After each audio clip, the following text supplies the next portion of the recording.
Yes, that's former firefighter Steve Buscemi by the fire truck in The King of Staten Island homage. Universal Pictures. All products featured here are independently selected by our editors and writers. If you buy something through links on our site, Mashable may earn an affiliate commission. In retrospect, it was probably just a matter of time before Judd Apatow and Pete Davidson found each other.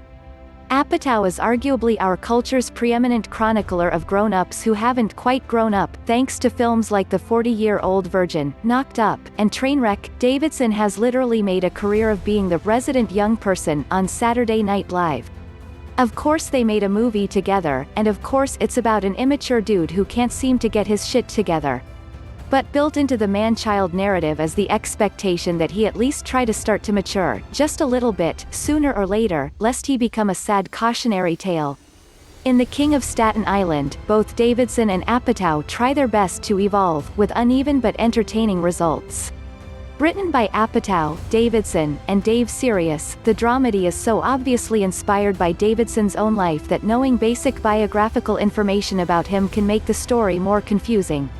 I spent a large portion of the film wondering why Davidson's Scott would hide that his dad died in 9/11, only to realize that he wasn't the King of Staten Island, perhaps realizing that invoking 9/11 would overwhelm an otherwise low-key tale, has Scott's dad dying in a regular house fire instead.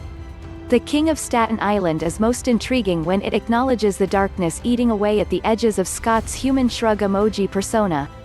Even those who know nothing about Davidson, however, will likely recognize Scott as someone they've known, or been, or maybe still are, an amiable but aimless 20-something, waiting around in his childhood bedroom for either life or death to come get him.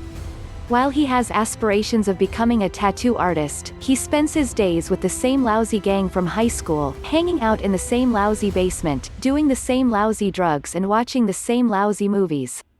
The King of Staten Island is most intriguing when it acknowledges the darkness eating away at the edges of Scott's human shrug emoji persona. The film opens with Scott screwing his eyes shut while driving down a busy road, daring the universe to do its worst. He talks frankly about his physical and mental health issues, and deflects real grief with irreverent jokes. Admittedly, knock knock, who's there? Not your dad, made me laugh a lot. When he tells his hookup buddy, Belle Powley, she deserves better than him, it's half a dirtbag line, half a sincere expression of low self-esteem. In those moments, The King of Staten Island feels like progress for Apatow, a willingness to dig deeper into the slacker archetype he knows so well.